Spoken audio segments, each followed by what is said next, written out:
Bonjour, bienvenue dans cette nouvelle vidéo. Damn les amis, non ça va, je suis énorme et sec.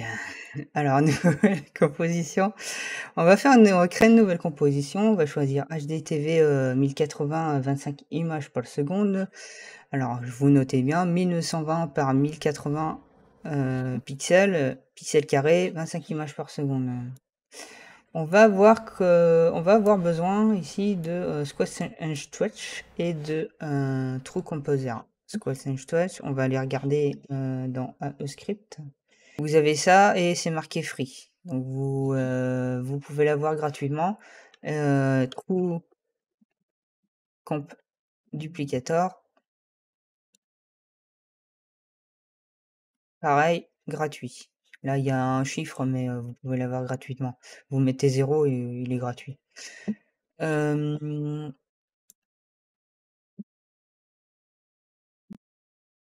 on va voir d'abord comment fonctionne Squash and Stretch. D'accord. Pour ça, on va créer un carré en plein milieu de notre composition. Vous cliquez sur quelques de formes en haut. Là, vous choisissez quelques de formes. Une fois que vous avez cliqué dessus, vous créez un carré, vous maintenez Maj, Shift ou Maj, et vous fera un carré parfait, d'accord. Donc vous faites un carré suffisamment grand, hein, pas trop grand et pas trop petit non plus.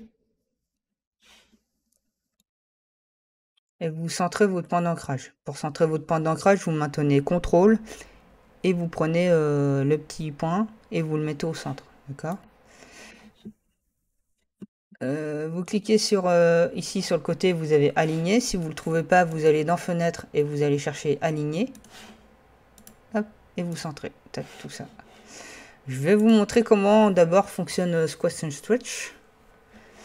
Je vous dis pas comment installer le plugin, hein. Si vous savez pas, normalement sur ma chaîne, il dit comment l'installer. Il y a une vidéo qui vous montre comment on installe. Donc vous avez extension, vous avez, on le trouve dans extension. Et des fois on trouve les plugins tout en haut, les scripts c'est les plugins tout en bas là. Mais là pour le coup c'est extension Squash and Stretch. D'accord. Free.fr. Pourquoi je vous parle de ce plugin ici en particulier? Je commence par ça. Parce qu'en fait, vous avez 12 principes de l'animation, et dans les 12 principes de l'animation, vous avez les phases d'étirement, d'exagération et d'anticipation. Et ben là, on l'a, mais en automatique. Je vais cliquer dans Behavior Gallery.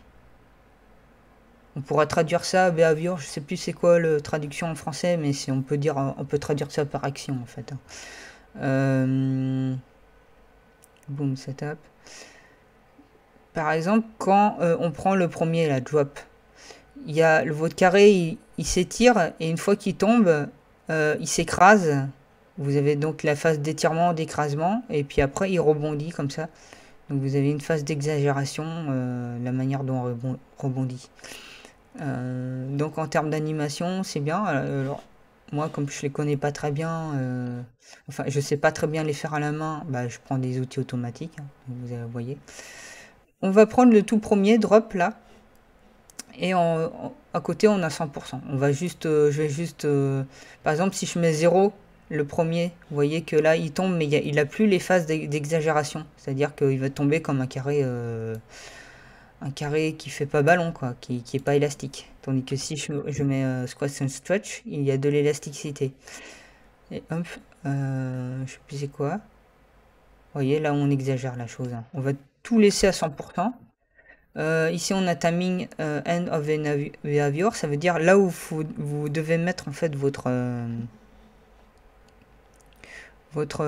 tête de lecture. Ici, par exemple, la tête de lecture, vous le mettez là, au bout. On va le mettre ouais, au bout, quoi. Alors, ma composition fait une seconde, hein. Ouais, elle est pas. Elle fait une seconde. Du coup, une fois qu'on a ça, on peut mettre un son si on a envie. Par exemple, si on met Art Surface. Voilà. On va cliquer sur Apply. Et là, je fais OK. Là, il me dit que mon calque de forme 1 va se retrouver dans une composition. Vous faites OK. Donc ici, on retrouve notre carré qui tombe avec le son. Toc, toc. Là, vous l'entendez pas, mais normalement, il y a le son.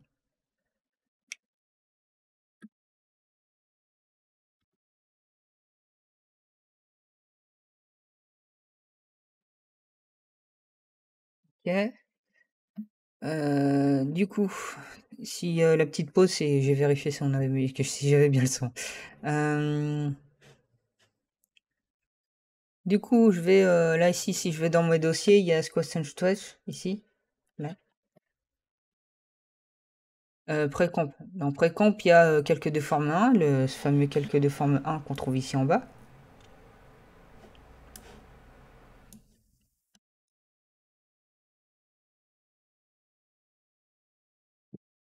Et on va mettre, on va le renommer J. Ok.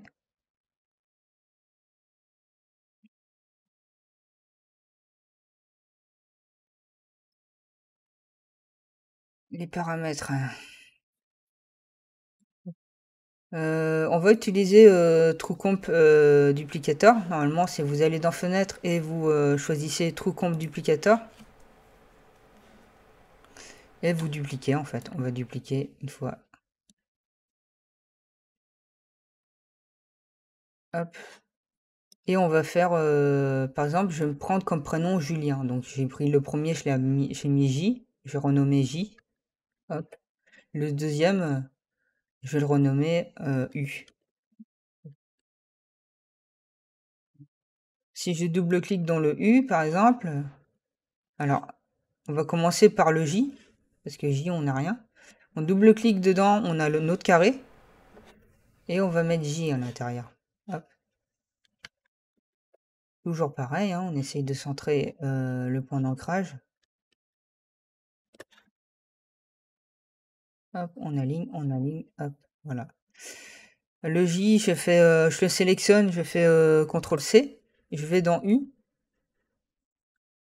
et je fais CTRL-V, et je vais mettre U.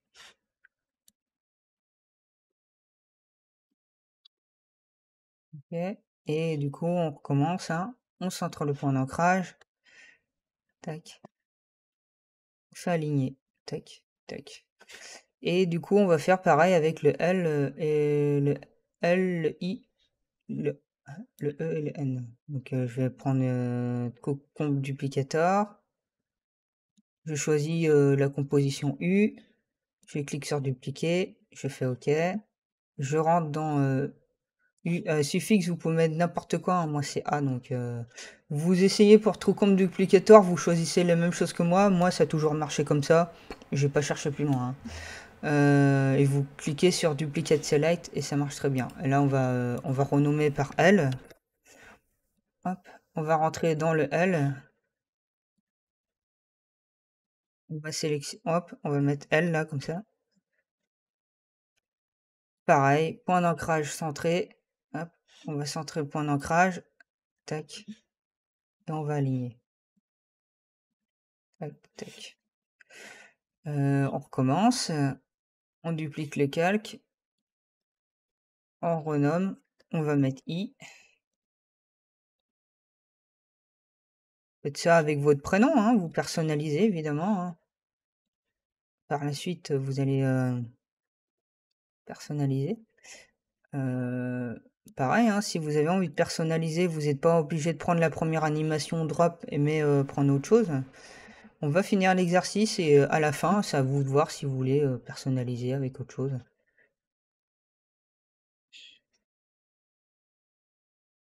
On va passer au E.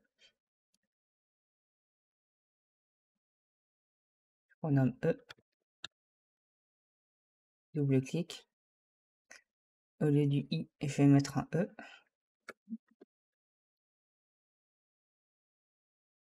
Je descends mon point d'ancrage. J'aligne.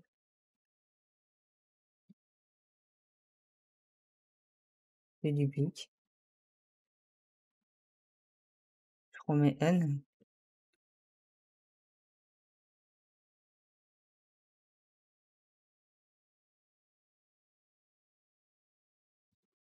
Hop, N. Tous ces lettres-là, là, par exemple, ici, vous voyez que j'avais mis J. On va mettre J, toc. Donc, là, déjà, c'est pas mal. Alors, moi, ce que j'aimerais bien, c'est qu'il n'y ait plus le carré, en fait. Euh, euh, on va se servir d'un guide. Le guide, ça va être, en fait, je vais retaper Julien. Hop, Julien.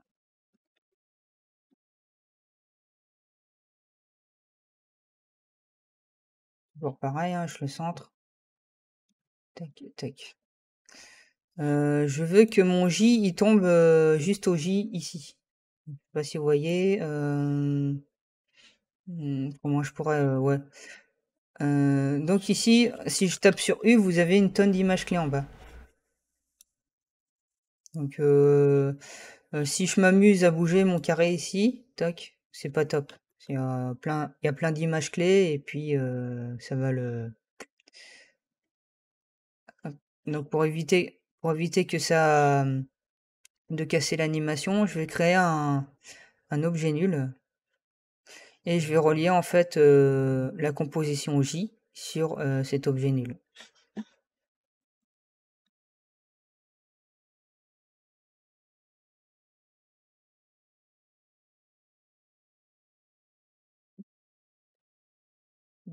Ensuite, qu'est-ce que je fais? Hop,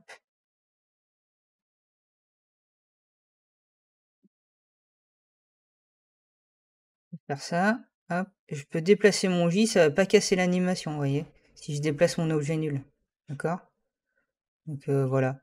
Boum, ça rebondit, puis le J tombe pile poil, arrivé à la fin. D'accord? Euh, du coup, je peux enlever le carré qui est derrière, parce que j'en veux pas.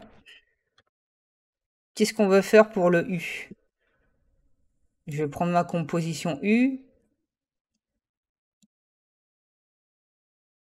Hop. Vous voyez qu'il est là.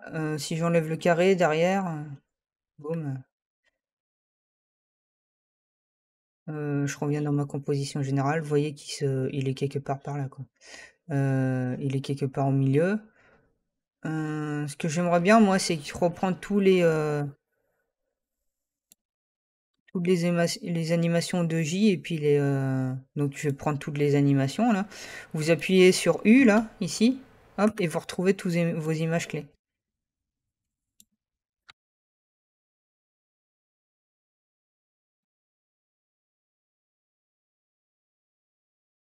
Vous faites CTRL C et vous le reportez sur le U. CTRL C. Vous mettez sur les parce que ça marchera pas sinon. Hop, sa première image clé, elle est là. Hop, vous sélectionnez tout.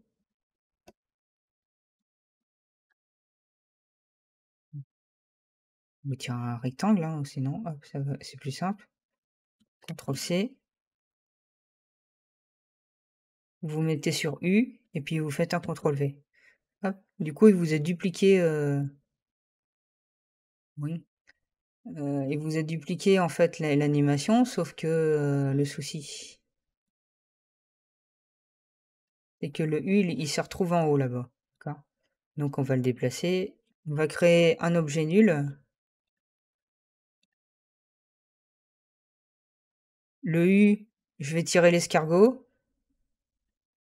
Pareil qu'avec le J, hein, en fait. Du coup, on va pouvoir le bouger jusqu'à le U, jusqu'à hop.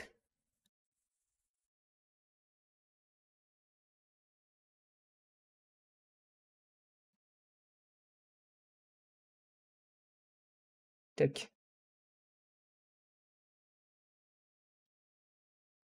Du coup, je peux enlever mon objet nul.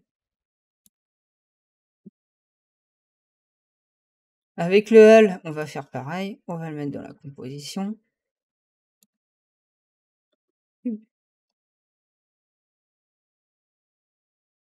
Après, c'est tout le temps la même chose, hein. Ça se répète. Vous copiez vos images clés. CTRL C. CTRL V. Donc vous avez votre L qui tombe pareil. Boum.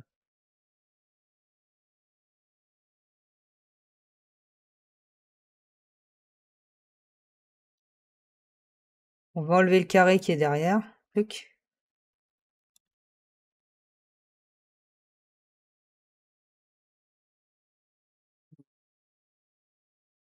Ici, il tombe pas au bon endroit, toujours pareil. Donc, on va créer un objet nul.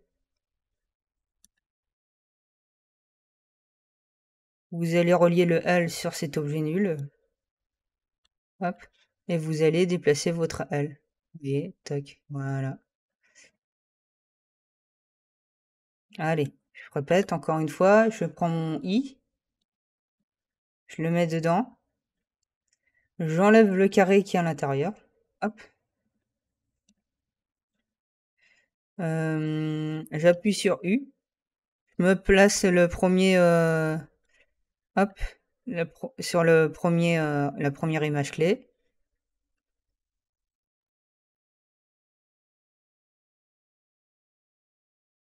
CTRL-C.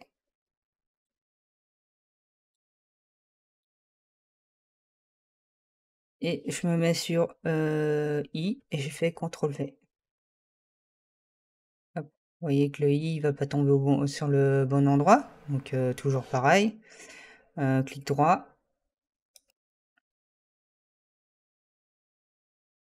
Et objet nul. Le I, je le relie à mon objet nul. Que je déplace. Allez, je réexplique encore une autre fois. On va importer notre E. Hop. Je rentre dans le E. Ouf. Je vais dupliquer toutes les images clés. Hop. Tac, comme ça. Vous faites comme ça, vous sélectionnez. Alors,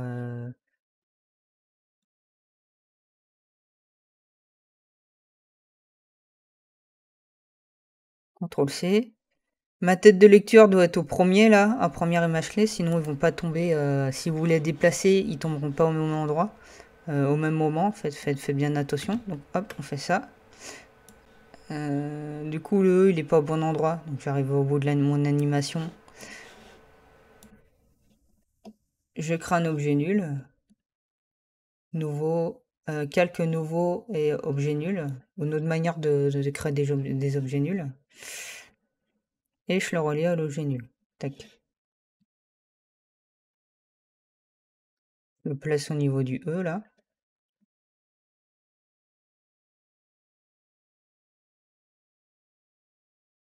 Ça part pas mal. Quand ça finit, on retrouve bien le Julien, là. Hop. Allez, on recommence avec le N. Je prends le N, je l'importe. Je rentre dans le N et j'enlève le calque de forme. Je prends un calque en dessous, j'appuie sur U. Alors, vous pouvez accélérer cette partie de la vidéo. Moi, je vais pas, je vais pas le couper ça au montage, je pense. Faut répéter jusqu'à qu'on comprenne en fait. Je me mets sur le N, je fais un CTRL-V. Je regarde jusqu'à hop à la fin. Je fais jouer l'animation jusqu'à la fin. Je crée un objet nul. Calque nouveau objet nul. Et mon N, je le relie par l'escargot qui est à côté. Tac. Et je déplace mon objet nul.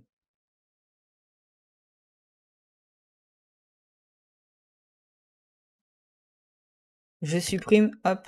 Et du coup, on a, vous voyez, pareil, hein, je vais supprimer Julien. Donc on a un Julien qui rebondit comme ça. Je vais en fait agrandir parce que là j'ai que 1 seconde au niveau de la taille de ma composition. Je vais peut-être mettre 5 secondes, hein, ça peut être sympa. Paramètres, on va mettre 5 secondes. Hop.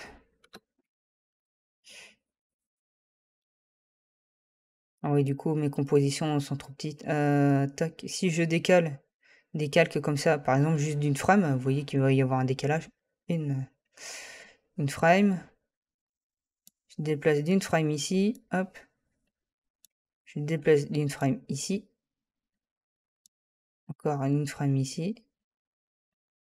Hop. Et une frame là. Donc vous voyez, le Julien il apparaît, boum, et ça rebondit comme ça, et il disparaît. Ok.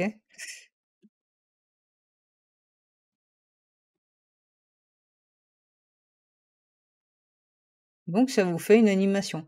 Si vous avez envie ensuite, par la suite, faire jouer autre chose, utiliser, une autre animation, vous allez dans extension, squash and stretch ici, refaire l'exercice mais avec, autre chose ici, avec d'autres types d'animations.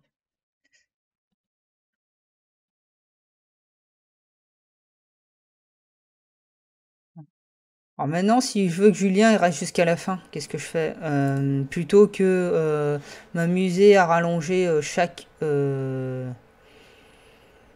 composition, ce qu'on peut faire, c'est on fait un clic droit et puis on va dans Instant et activer le remappage temporel. Si je rallonge ici, hop, le J il disparaît toujours.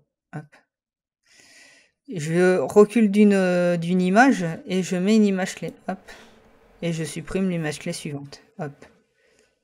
Du coup, le J il reste. Vous voyez? Je recommence, je vous montre avec le U. Clic droit, instant, activer remappage temporel. Ici, je me mets sur la dernière image clé. Je vais faire un petit zoom pour bien vous montrer. Hop. Je recule d'une frame. Tac. Et là, je supprime. Tac. Et je peux rallonger comme ça. Comme ça, on a... hop. Allez, je vous explique encore une fois comment ça fonctionne. Là, il n'y a pas le visuel, mais on s'en fiche. Sur le principe, c'est tout le temps pareil. Un clic 3, instant, activer remappage temporel. Je recule d'une frame. Je rajoute une image clé. Ah, faut que vous voyez, hein, comme ça, tac. Je supprime l'image clé, hop, et je tire. Allez, on recommence. Celui d'en haut, clic droit, instant, activer remappage temporel. Je recule d'une frame, tac, et on supprime. On est sur YouTube, hein, vous pouvez accélérer hein, si vous avez compris la manœuvre, mais je vais recommencer autant de fois que possible. Hein. Je sais si c'est rébarbatif, mais on va le faire. Allez, hop, on est fou, on est chaud, hop. Instant, activer remappage temporel, tac, on rajoute une image clé, boum, et voilà.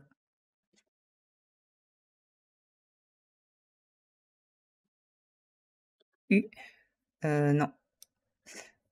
Instant, activer remappage temporel.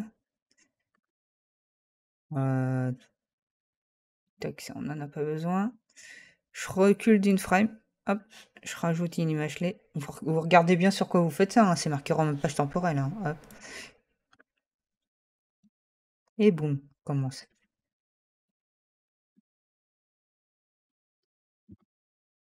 Ouf.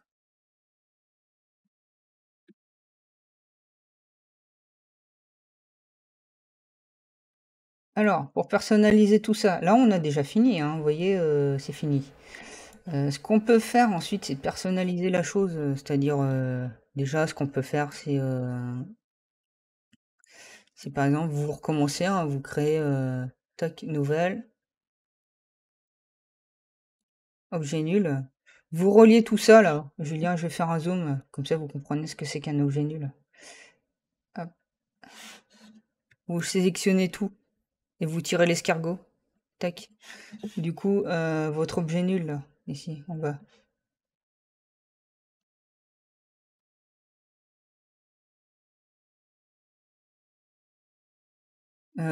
Si j'appuie sur S comme scale, je peux mettre à 200 par exemple. Et je grossis mon objet en fait. Hein. Hop.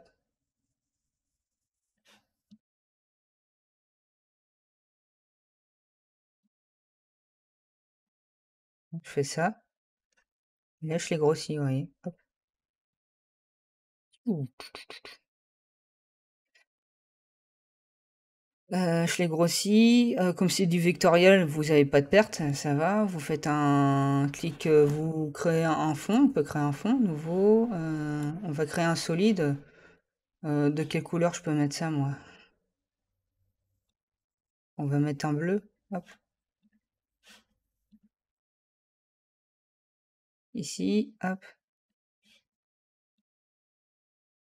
Les sons, est-ce que j'en ai besoin? Attendez que j'écoute.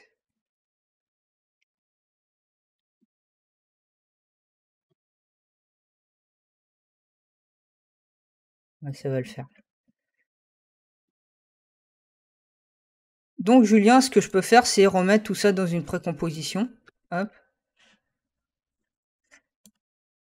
hop, que je vais appeler Julien. Hop.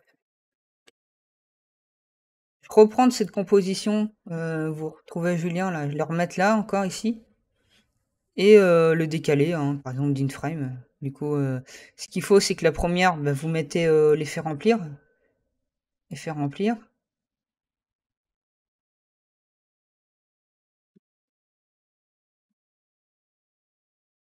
Toc. On va mettre un rouge. Ah ouais, après ça c'est les. Vous reprenez Julien et vous lui remettez un autre effet remplir si vous voulez une autre couleur, hein. Tac. Effet remplir.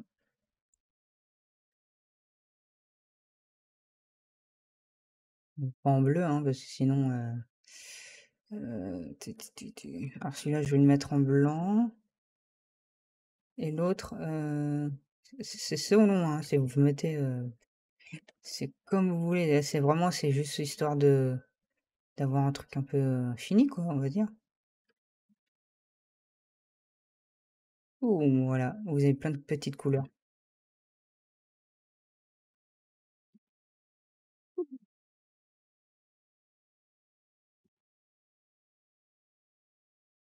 Après, si vous voulez le déplacer, non, je vais pas le déplacer. Mais si vous voulez le déplacer, toujours pareil, hein, vous prenez un objet nul, vous reliez tout ça, vous le bougez. Par exemple, si je veux le déplacer, je prends tous les Juliens, je tire la corde sur l'objet nul et je déplace l'objet nul. Ok? Mais là, non, ça ira. Du coup, faites ça. Ouh,